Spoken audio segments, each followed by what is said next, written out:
భగవానుడు శ్రీకృష్ణ పరమాత్మ ఏమంటున్నాడంటే, ఈ చరాచర ప్రపంచంలో ఉన్నటువంటి జీవరాశులు, ప్రాణులు, జీవులన్నీ కూడా నా బిడ్డలే. మనందరము కూడా భగవంతుని యొక్క బిడ్డలమే, అంశలమే. అయినప్పటికీ కొంతమందిలో మాత్రం ప్రత్యేకమైనటువంటి నా లక్షణాలు ఉంటాయి, విశేషమైనటువంటి గుణాలు కొంతమందిలో ఉంటాయన్నారు. అవి కేవలం మానవులే కాకుండా పక్షుల్లో, జంతువులు, అన్ని దాల్లో ఉన్నాయి. ఉదాహరణకి ఎవరైనా ఒక మాతాజీ చక్కగా నాట్యం చేస్తే ఏమంటున్నాం? నాట్యమయూరి అంటాం. అంటే నెమలిలో ఉన్నటువంటి నాట్యం చేసే గుణము ఏదైతే ఉందో అది భగవంతుని యొక్క ప్రత్యేకమైన విశేషమైన లక్షణమని అర్థం.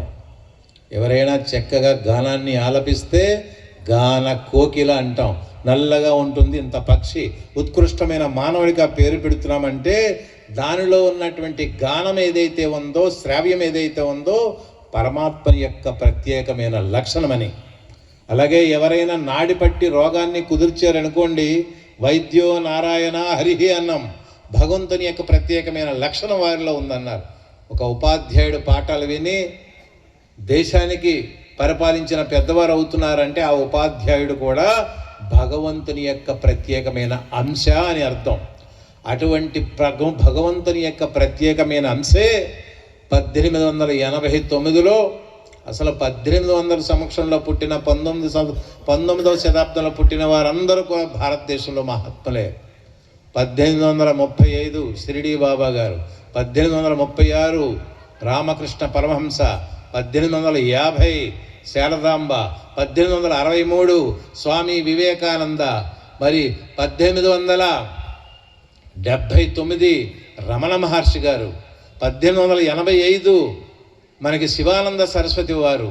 ఇలాగ చూసుకుంటే 1894లో అరవిందో గారు, వీరు వారు కాదు. 1889లో కూడా భారతీయ వైద్యులు డాక్టర్ కేశవరావు బలీరాం హెగ్డే వారి తాలూకా జననం జరిగింది. వారంతా కారణ జన్ములు. అందుకే భగవంతుని యొక్క ప్రత్యేకమైన అంశగానే మన హెగ్డే వారి జన్మించారు.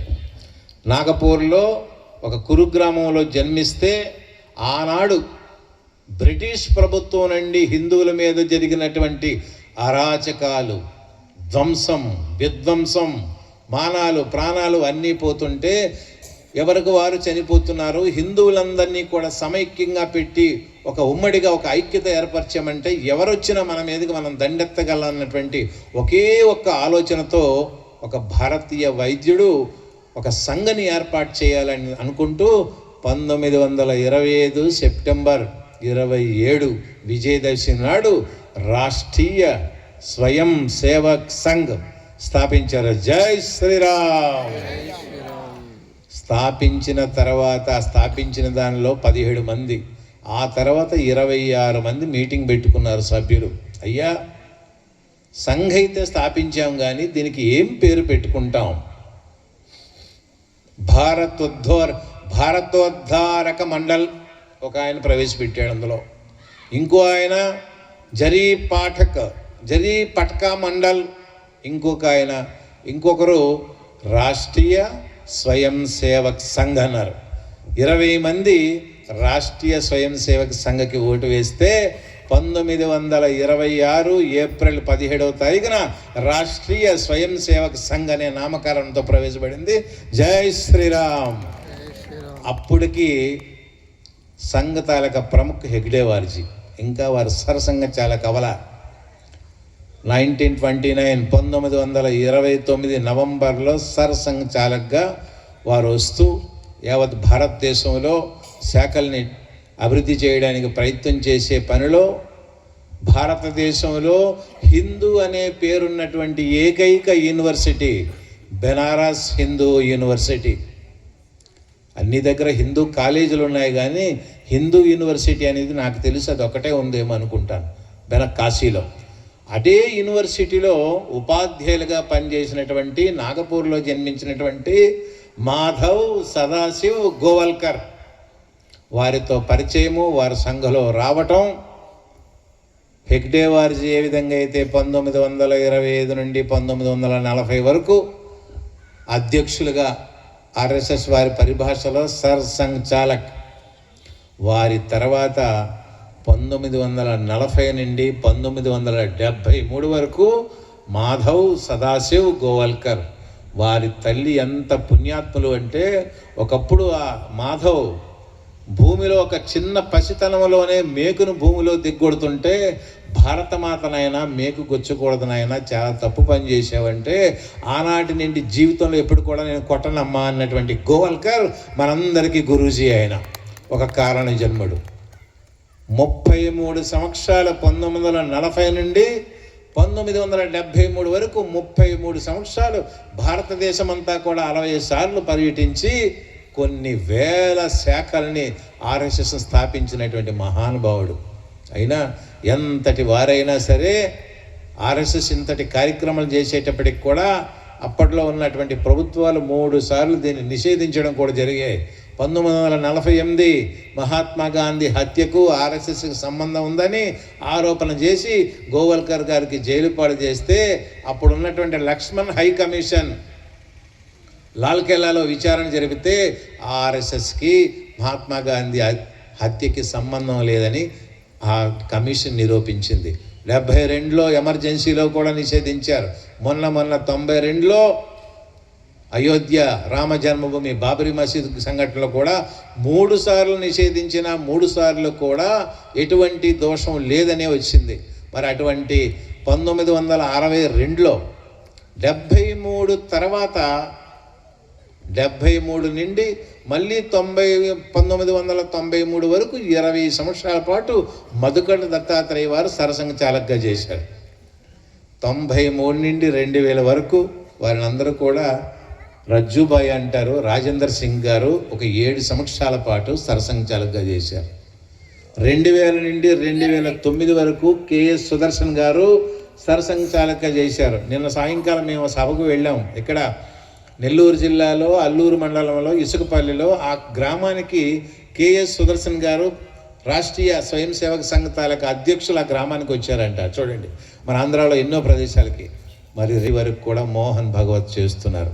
అంటే 100 ఏళ్ల ఈ చరిత్రలో 6 సరసంఘ చాలక్గా చేసుకుంటూ యావత్ భారతదేశమే కాకుండా ప్రపంచ దేశాల్లో 40 దేశాల్లో 57,000 పైగా శాఖల్ని విస్తరించి సనాతన ధర్మాన్ని చాటి చెప్పినటువంటి హిందూ మితవాద స్వచ్ఛంద అతిపెద్ద సంస్థ ఆర్ఎస్ఎస్, రాష్ట్రీయ స్వయం సేవక్ సంఘ్. చూసారా ఎక్కడ స్టార్ట్ అయింది? ఒక్క విత్తనం వేస్తే ఎక్కడికి వెళ్ళింది అంటే, చేసే పనిలో కానీ స్వచ్ఛత ఉండి, చేసే పనిలో కానీ ధర్మం ఉండి, చేసే పనిలో కానీ న్యాయం ఉంటే దాన్ని ఎవరూ అడ్డుకోలేనిది మన భారతీయ చరిత్ర తెలియజేస్తుంది. ఈ దేశాన్ని తురుస్కులు, మంగోలులు, బ్రిటిష్ వారు, ఈస్ట్ ఇండియా వారు ఎంతమెంతో చెత్తంతా పరిపాలించారు. చివరికి భారతీయ సనాతన ధర్మం ముందు తల ఒగ్గి పారిపోవలసినటువంటి ఆగత్యం వచ్చింది వాళ్ళకి. మన సనాతన ధర్మం, మన గంగా నది ఏ విధంగా అయితే ప్రవహిస్తుందో మన ధర్మము కూడా ప్రపంచ దేశాల్లో ప్రవహిస్తుంది. కేవలం భారతదేశమే కాకుండా అటువంటి ధర్మములో పుట్టడమే మనం చేసుకున్న మొదటి పుణ్యం.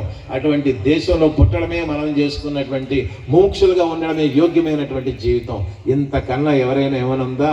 అసలు ఈ భూమిని ఒక్కసారి మనం తలుచుకుంటూ ఎంతోమంది పాశ్చాత్యులు మన కట్టు, మన బొట్టు, మన నడక, మన తాలూకు ధరిస్తున్నారు. కానీ ఇప్పటికీ కొంతమంది పాశ్చాత్య పోకడగా వెళ్తున్నారు. అదేదో అన్నారు, చదువులో వేసినంత వరకు కాకరకాయ అన్నాడంట, వేసిన తర్వాత కేకరకాయ అన్నాడంట.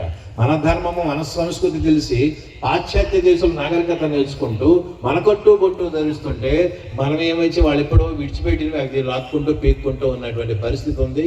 ఇది ఉండకూడదు. ఇది ఆర్ఎస్ఎస్ తాలూకా సరసంఘ చాలక్ తాలూకా జాబితా 100 సంవత్సరాలు.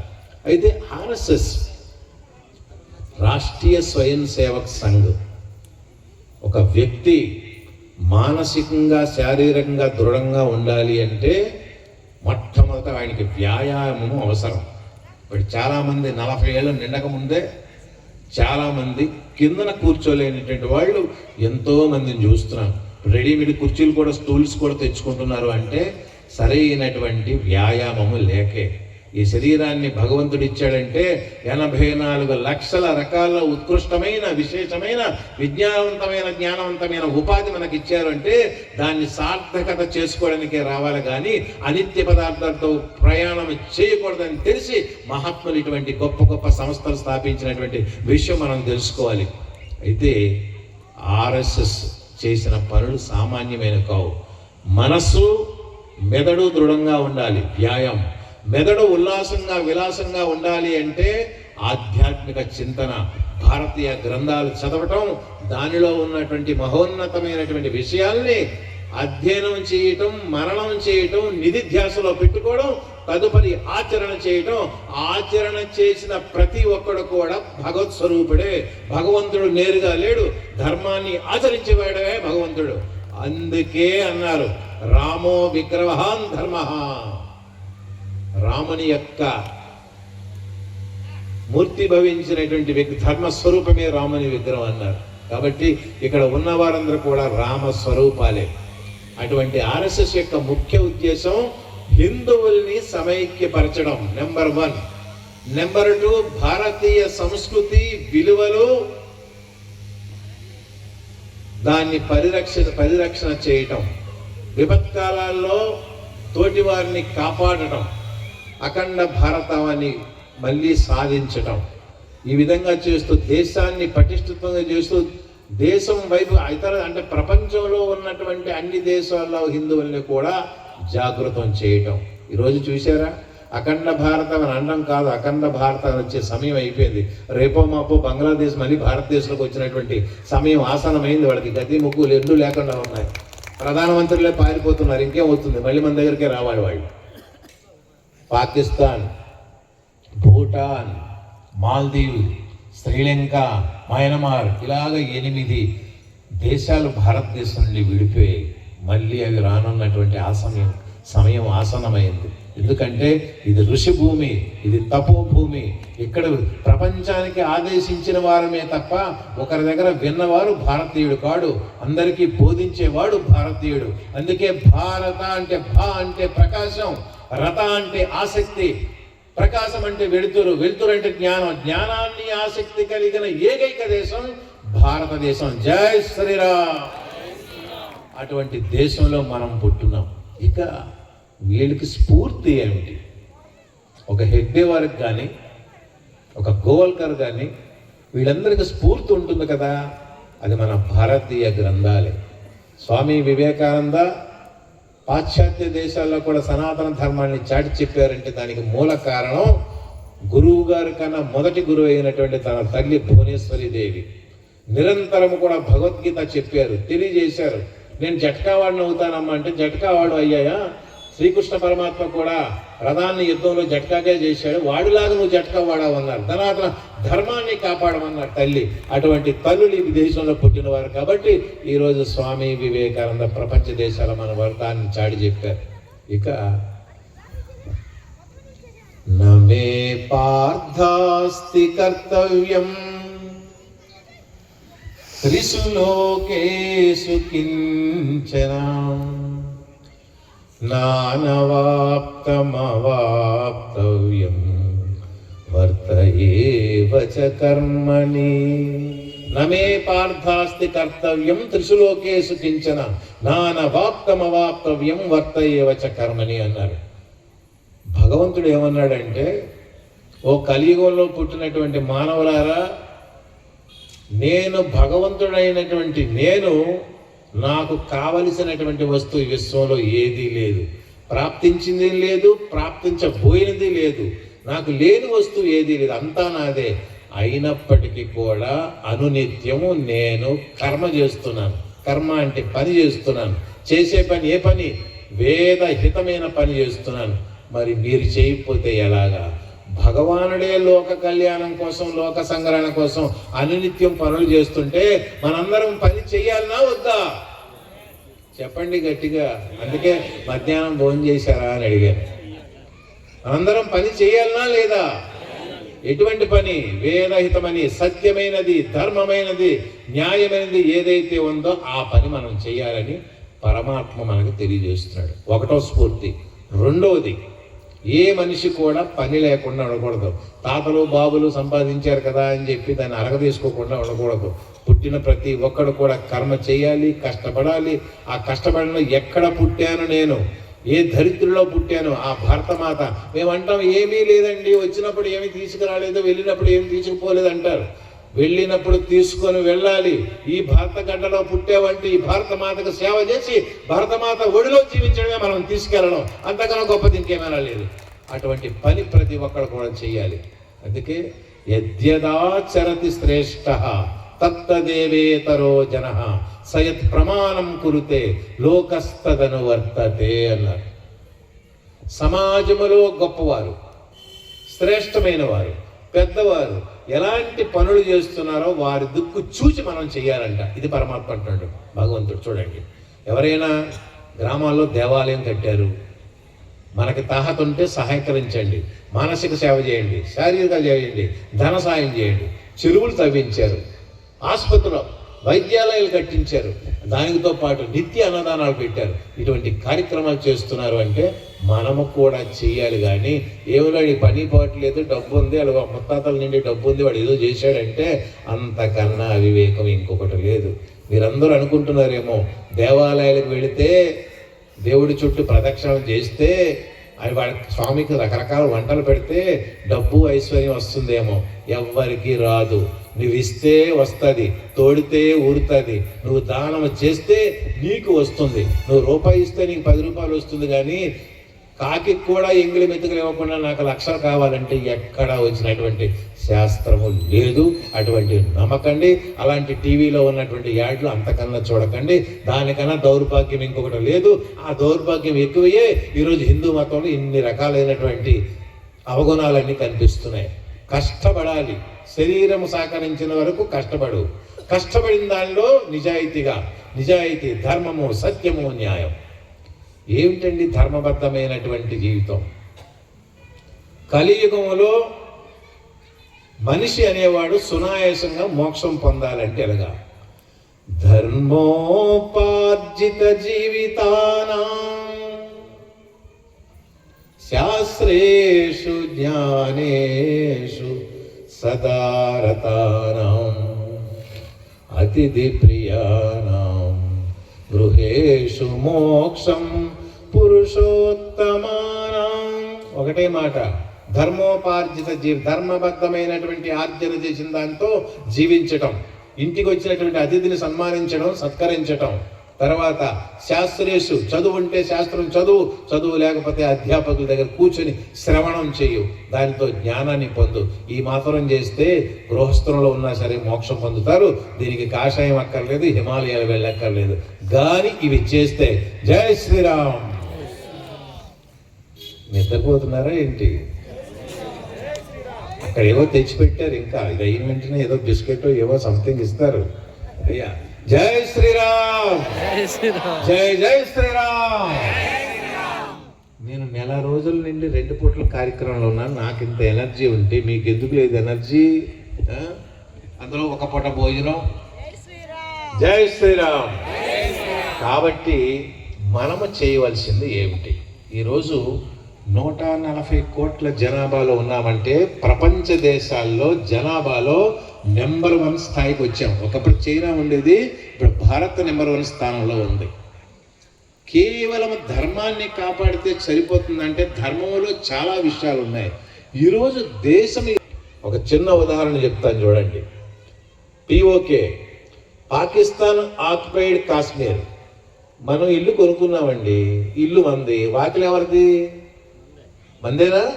వాడు పాకిస్తాన్ కాశ్మీర్ మంది అయితే వాకిలు వాడదు అంటాడు ఏంటి?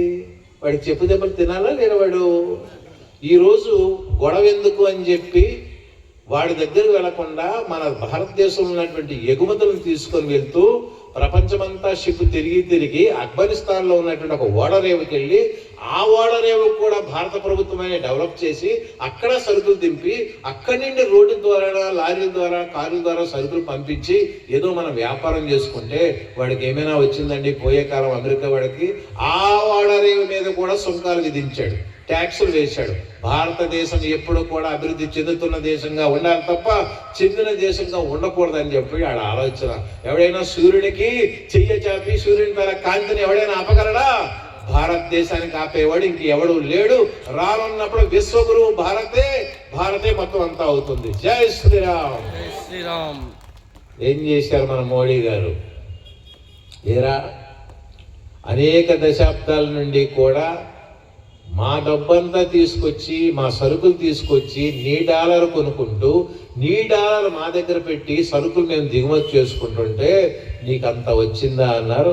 ఈరోజు డాలర్ పతనమైనటువంటి స్థితికి వచ్చింది. ఈరోజు మన భారతదేశం యొక్క విలువైనటువంటి రూపాయి 28 దేశాల్లో వాణిజ్యం చేస్తుంది. జై శ్రీరామ్.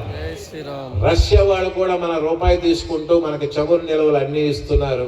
అందరూ కూడా మన రూపాయినే వాడుతున్నారు. రేపు రానున్న రోజుల్లో డాలర్ కనిపించదు, రూపాయి కనిపిస్తుంది. కాబట్టి ఈ దేశాన్ని ప్రేమించేవాడు అమెరికా పరిగెత్తక్కర్లేదు. ఈ దేశంలోనే వైద్య సేవలు చేయొచ్చు, సాంకేతిక సేవలు చేయొచ్చు, వైజ్ఞానిక సేవలు చేయొచ్చు. ఆ తరుణం ఆసన్నమవుతుంది. కాబట్టి ప్రతి ఒక్కరు కూడా తన యొక్క ధర్మాన్ని, తన యొక్క దేశాన్ని ప్రేమించాలి. మరి అది ప్రేమ లేకుండా కేవలమే వేషధారణ వేస్తే అది ఎంతవరకు వస్తుంది? కృపణత్వము అంటారు సంస్కృతంలో. కృపణత్వం అది చూపించడానికి కాదు, గుండెల నిండా దేశభక్తి ఉండాలి. అటువంటి దేశభక్తితో మనం ఎందుకు ఈరోజు చిన్న చిన్న పిల్లలు ఉన్నారు, రేపు వాళ్ళు భావి పౌరులు అవుతారా లేదా? వారి భావి పౌరులుగా నిలబడ్డాలంటే వారి సరైనటువంటి అవకాశాలు ఉండాలా లేదా? మరి అవకాశాలు కావాలని కోరుకుంటున్నారా, వద్దని కోరుకుంటున్నారా? చెప్పండి గట్టిగా. కావాలని కోరుకుంటే ఈరోజు మన ధర్మాన్ని కాపాడాలా లేదా? అప్పుడు వారు నిలబడతారు కదా. ఎవరి కోసం అక్కర్లేదు, మన బిడ్డలు కూడా ముందుకు రావాలి అంటే మన ధర్మాన్ని ఈరోజు కాపాడాలి. చూడండి ఎలా ఉంది. ఇక ఈరోజు భారతదేశంలో వైజ్ఞానిక రంగంలో కూడా నెంబర్ 1 స్థాయికి వచ్చేసింది. నిజంగా ఈ మాట చెప్తే నాకు రోమాలన్నీ నిక్కబడుస్తున్నాయండి. భారతదేశంలో తయారైనటువంటి మన సింధూరులో ఉపయోగించినటువంటి బ్రహ్మోస్ మీదకి ఏదైనా ఆయుధం వేయాలంటే ప్రపంచ దేశాల్లో ఎవరి దగ్గర లేదండి. ఇది చాలా గొప్పతరమైనటువంటి విషయం. మేము గొప్పవారం అన్నారు కానీ ఆనాడు 1954లో జహంగీర్ బాబా గారు బాబా ఆటోమేటిక్ రీసెర్చ్ సెంటర్ స్థాపించి ఆ రోజుల్లోనే యూరోపియన్ కంట్రీస్ నుంచి చుక్కలు చూపించాడు. వీడిగాని బ్రతుకున్నట్టయితే ఇంకా భారతదేశం ఎక్కడికో వెళ్ళిపోతుందని తెలిసి మీరు చాలా అద్భుతమైనటువంటి కార్యక్రమం చేశారు. మా యూరోపియన్ దేశాల్లో కూడా మీ ఉపన్యాసం కావాలని ఫ్లైట్లో తీసుకొచ్చి ఫ్లైట్ కూల్చేశారు దళితులు.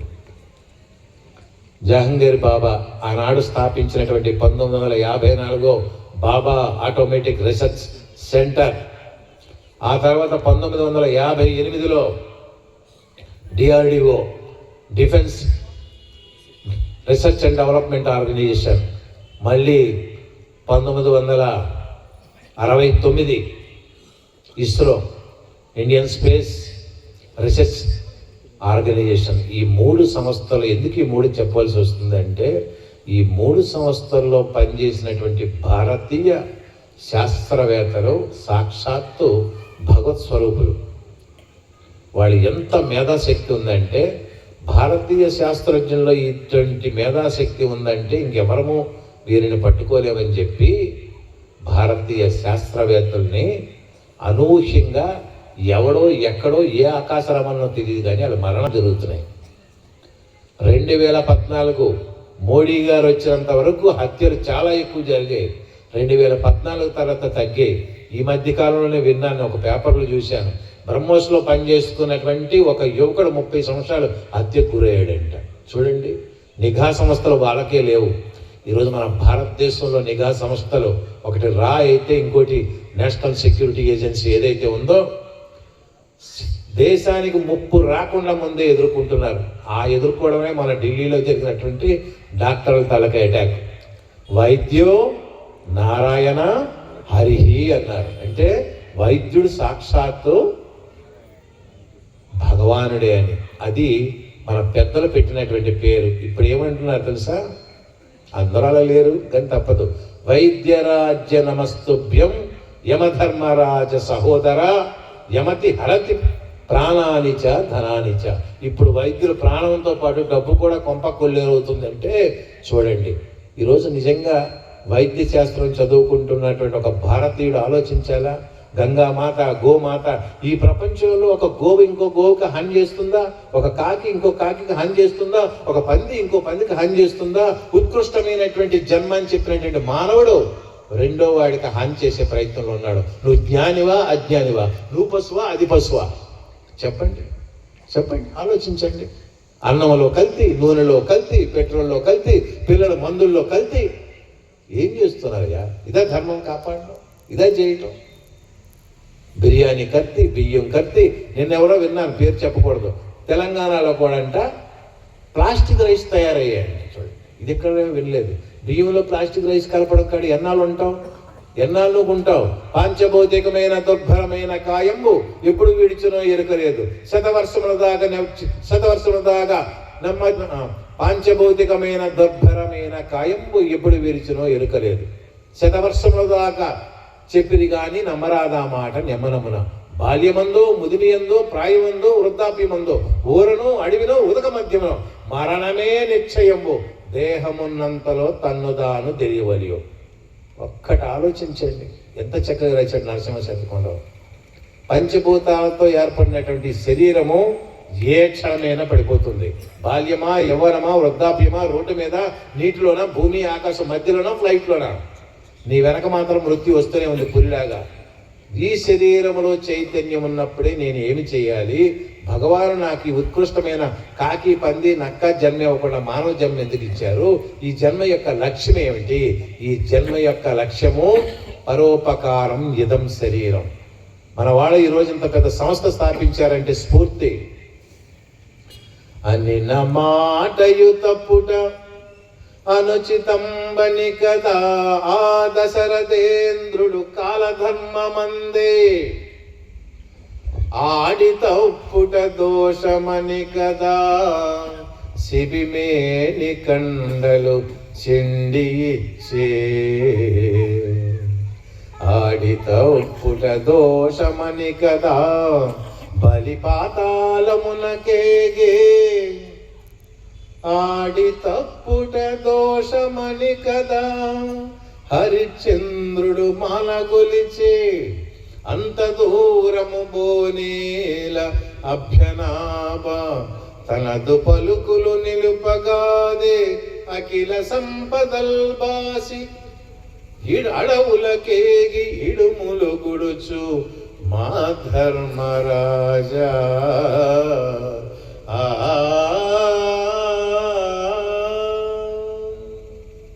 ఒక్క పావురము నన్ను రక్షించమని శిబి చక్రవర్తికి వస్తే నేను ఇచ్చాను మా అభయము, నీకెవరూ ఏం చేయలేరంటే గ్రద్ద వచ్చి 24 గంటలకు భగవంతుడు ఒకసారి ఆహారం ఇస్తే ఈ ఆహారాన్ని కూడా నువ్వు తీసుకుంటావా?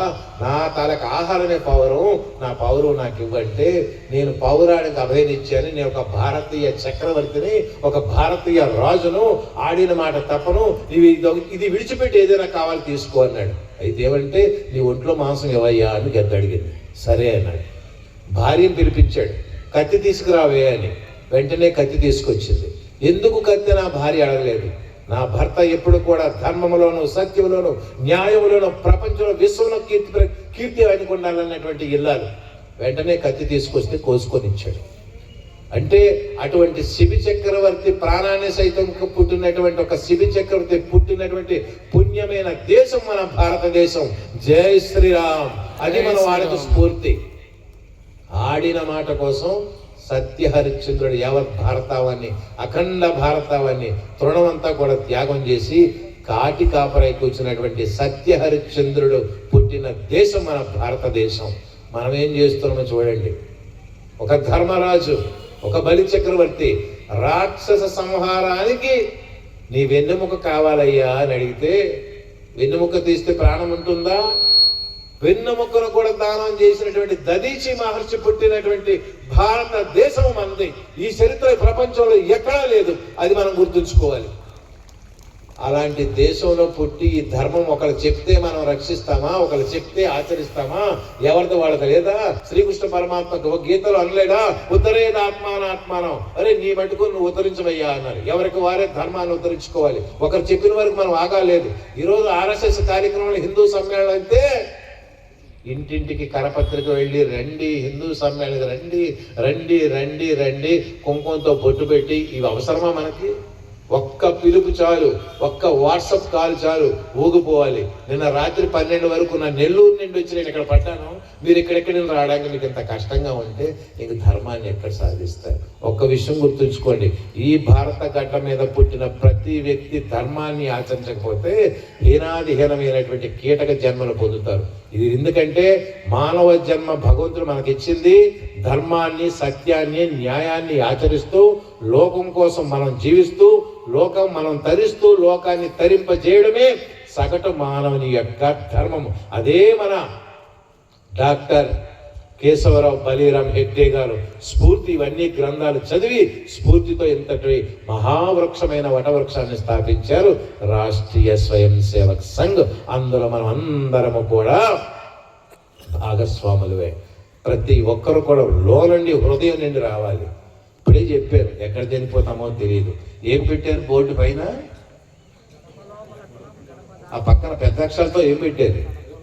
హిందూ సమ్మేళనం. ఇది హిందూ సమ్మేళనం తెలుగు అక్షరాల్లో గట్టిగా చెప్పండి. హిందూ సమ్మేళనం. హిందూ సమ్మేళనం. ఇంకా గట్టిగా. ఏంటి హిందూ అంటే? సమ్మేళనం అంటే కలయిక, కూడిక. ఓకే, హిందూ అంటే ఏమిటి? అన్య మతస్థులు డెమోక్రటిక్ కంట్రీలో సెక్యులర్ అంటున్నారు కదా, అటువంటి వాడికి హిందూ అంటే అర్థం వాడికి తెలుసా? ఎప్పుడైనా భారతీయ గ్రంథాలని వెరిఫై చేశారా? అసలు హిందూ అనే పదం ఎక్కడొచ్చింది తెలిసిందా? ఎవరో అంటారు సింధు నాగరికతలో పుట్టింది. అరే బీబీసీ వాడు మొన్న వచ్చి రామసేతు 2 కోట్ల సంవత్సరాల ముందు అని చెప్తున్నాడు వాడు. బీబీసీ వాడు వచ్చి నువ్వేమి సింధు నాగరికత అంటావేంటి? సనాతన ధర్మానికి కొన్ని వేల కోట్ల సంవత్సరాలు నిండి ఉంది. దీనికి రికార్డ్స్ లేవు. ఒక మహమ్మదీయ మతం 1400 సంవత్సరాలు, ఒక క్రైస్తవ మతం 2000 సంవత్సరాలు, ఒక బౌద్ధ మతం 5000 సంవత్సరాలు. హిందూ మతానికి ఎవరైనా లెక్కలు చెప్పగలిసారు ఇప్పుడు వరకును? అది మన సనాతన ధర్మం. హిందూ దుష్టనుహా ప్రోక్తః అనార్య నీతి విదూషకః. హిందూ దుష్టనుహా ప్రోక్తః అనార్య నీతి విదూషక. స్వధర్మ పాలకో విద్వాన్ శ్రౌత ధర్మ పరాయణ. ఈ 4 లక్షణాలు కలిగేవాడు హిందూ అండి. దీనికి మతము కానీ కులము కానీ ఏమీ లేదండి, కేవలం ధర్మమేనండి. అందుకే మన సనాతన ధర్మ వారసులం అండి. నేను ఒక భారతీయ సన్యాసిని. నాకు కులము లేదు, మతం లేదు, ప్రాంతం లేదు. దేశమంతా కూడా నాదే. దేశంలో ఉన్న వాళ్ళందరూ నా సోదరులే. అటువంటి హిందూ అంటే హిందూ దుష్టనుహా ప్రోక్తః. అనాదిగా నుండి చూడండి, దుష్ట మానవులను, దుర్గుణాలతో ఉన్నటువంటి మనుషులను దండించేవాడు హిందువు. మొదటి అర్థం. రెండవది, అనార్యుల యొక్క నీతిని అణిచేవాడు హిందువు. రెండో అర్థం. ఒకటి దుష్టులను దండించేవాడు అని ఒకటి అర్థం, రెండవది అనార్యుల యొక్క నీతిని అణిచేవాడని రెండు, మూడవది స్వధర్మాన్ని ఆచరించేవాడు అని. మన ధర్మం ఏదైతే ఉందో స్వధర్మాన్ని ఆచరించేవాడని మూడు, నాలుగవది వేదోక్త ధర్మాలని రక్షించేవాడని. వేదాన్ని, ఉపనిషత్తుల్ని, భగవద్గీతని, భారతీయ గ్రంథాన్ని ఆదరిస్తూ రక్షించేవాడని. దీనిలో ఎక్కడైనా కులమని కనిపించిందా, మతమని కనిపించిందా? ఈ లక్షణాలన్నీ కూడా రాజుల్లోనే ఉన్నాయి, హైందవ రాజుల్లోనే ఉన్నాయి. అటువంటి శ్లోకం ఎక్కడి నుండో నేను కూర్పు చేయలేదు. మీరు రామకోశం అనేటువంటి గ్రంథంలో చూస్తే చాలా క్లారిటీగా ఇది ఉంటుంది. కాబట్టి మన గ్రంథాల్లో హిందువు కోసం హిందూ అనే పదం అనేక ఉపనిషత్తుల్లో ఉంది. ఇప్పుడు సమయం లేదు, ఇంకో సందర్భంలో కలుసుకుందాం. కాబట్టి హిందూ అంటే దుష్టుని శిక్షించేవాడు. ఎవడు దుష్టుడు? సత్యాన్ని, ధర్మాన్ని, న్యాయాన్ని అతిక్రమించేవాడు దుష్టుడు. ఎవడైనా సరే వాడిని దండించేవాడే హిందువు. అనార్యులంటే ఎవరు? ఆర్యనీతిని కాకుండా ఏదైతే బ్రహ్మముహూర్తాల్లో మనం లెగవాలి అనేది మన సంస్కృతి.